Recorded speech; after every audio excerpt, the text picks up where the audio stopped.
The Bible in a Year, Day 73, Psalm 91. You who dwell in the shelter of the Most High, who abide in the shade of the Almighty, say to the Lord, my refuge and my fortress, my God in whom I trust. He will rescue you from the fowler's snare, from the destroying plague. He will shelter you in with his pinions, and under his wings you may take refuge. His faithfulness is a protecting shield. You shall not fear the terror of the night, nor the arrow that flies by day, nor the pestilence that roams in darkness, nor the plague that ravages at noon. Though 1,000 fall at your side, 10,000 at your right hand, near you it shall not come. You need simply watch. The punishment of the wicked you will see, because you have the Lord for your refuge, and have made the Most High your stronghold. No evil shall befall you, no affliction come near your tent. For he commands his angels with regard to you, to guard you wherever you go. With their hands they shall support you, lest you strike your foot against a stone.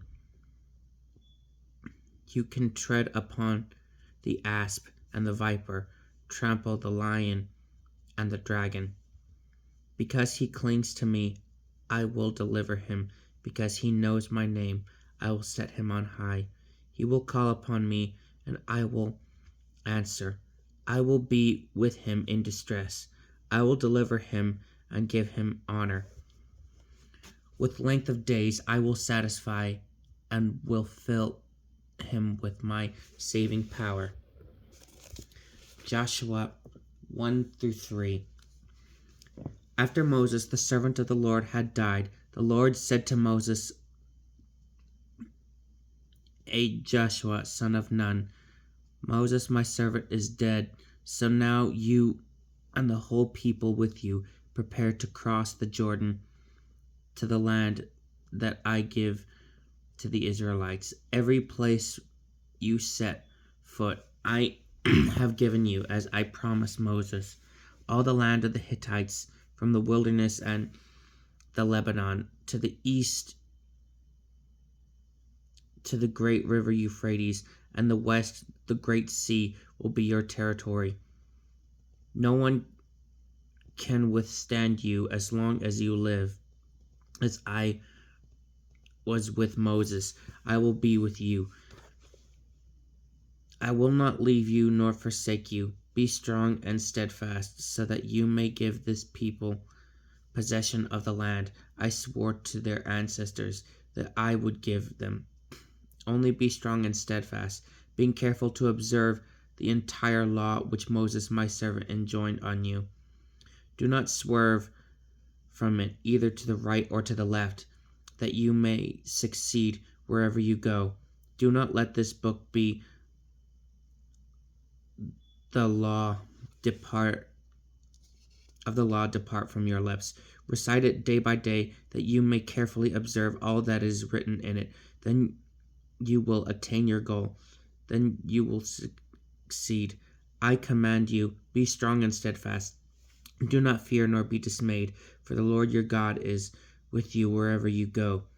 So Joshua commanded the officers of the people, go through the camp and command the people, prepare your provisions. For 3 days from now you shall cross the Jordan here to march in and possess the land the Lord your God is giving you as your possession. Joshua addressed the Reubenites, the Gadites, and the half-tribe of Manasseh. Remember what Moses, the servant of the Lord, commanded you when he said, the Lord your God is about to give you rest. He will give you this land. Your wives, your children, and your livestock may remain in the land Moses gave you here beyond the Jordan, but all the warriors among you must cross over armed ahead of your kindred, and you must help them until the Lord has settled your kindred, and they like you possess the land the Lord your God is giving them. Afterward you may return and possess your own land, which Moses the servant of the Lord has given you, east of the Jordan." They answered Joshua, "We will do all you have commanded us, and we will go wherever you send us.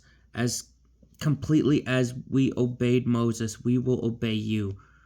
Only may the Lord your God be with you as God was with Moses. Anyone who rebels against your orders and does not obey all your commandments shall be put to death.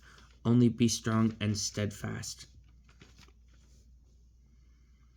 Then Joshua the son of Nun secretly sent out 2 spies from Shittim, saying, "Go, reconnoiter the land and Jericho."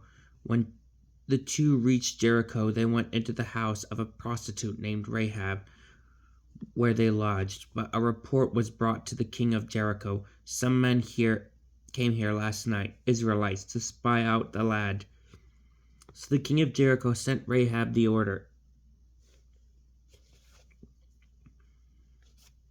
"Bring out the men who have come to you and entered our house, for they have come to spy out the entire land."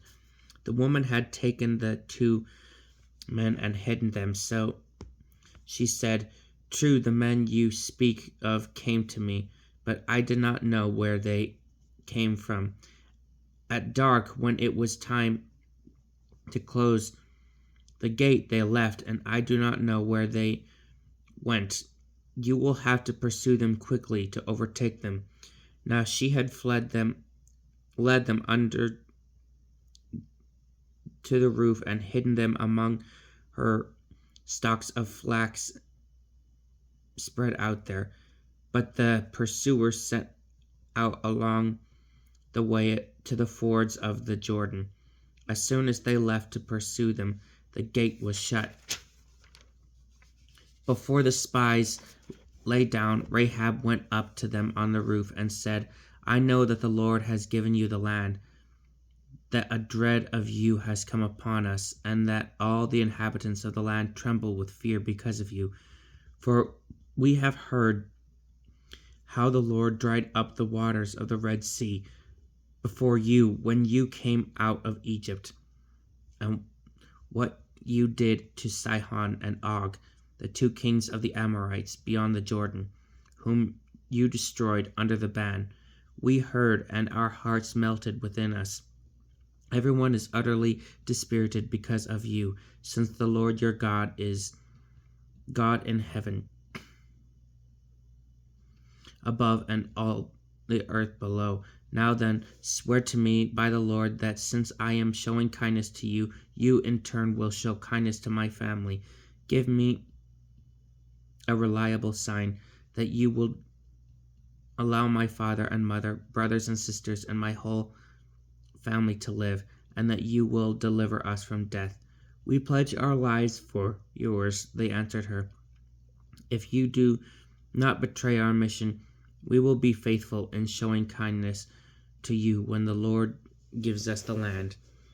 Then she let them down through the window with a rope, for she lived in a house built into the city wall.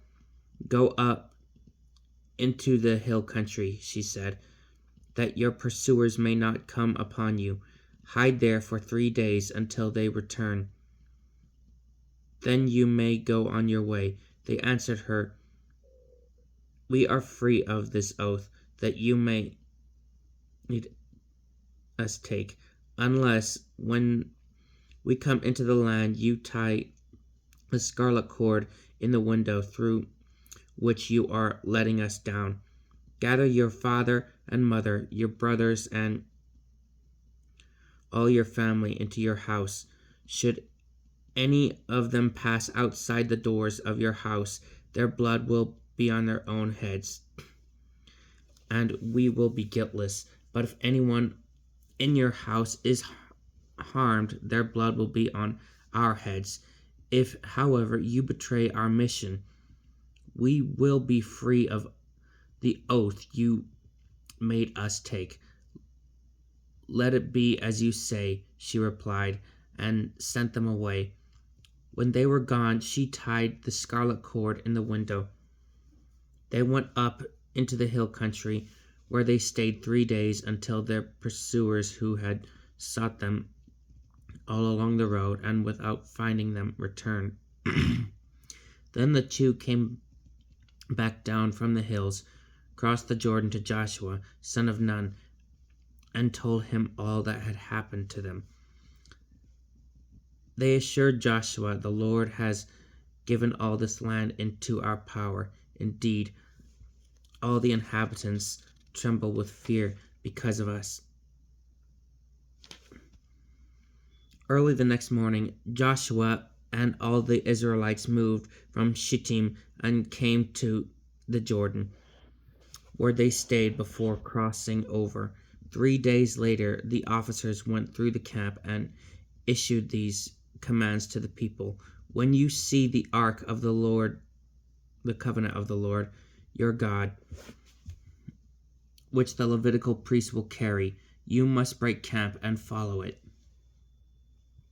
that you may know the way to take, for you have not gone over this road before. But let there be a space of 2,000 cubits between you and the ark, and do not come nearer to it." Joshua also said to the people, "Sanctify yourselves, for tomorrow the Lord will perform wonders among you." And he told the priests, "Take up the ark of the covenant and cross ahead of the people." So they took up the ark of the covenant and went before the people.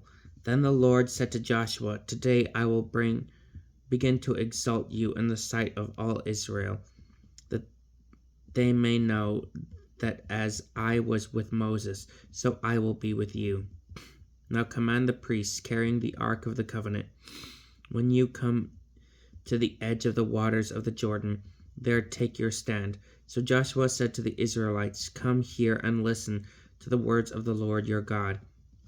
He continued, "By this you will know that there is a living God in your midst. He will certainly dispossess you before you, the Canaanites, the Hittites, Hivites, Perizzites, Girgashites, Amorites, and Jebusites. The ark of the covenant of the Lord of the whole earth will cross the Jordan before you. Now choose 12 men, one from each of the tribes of Israel. When the soles of the feet of the priests carrying the ark of the Lord of the whole earth, touch the waters of the Jordan, it will cease to flow. The waters flowing down from upstream will halt in a single heap."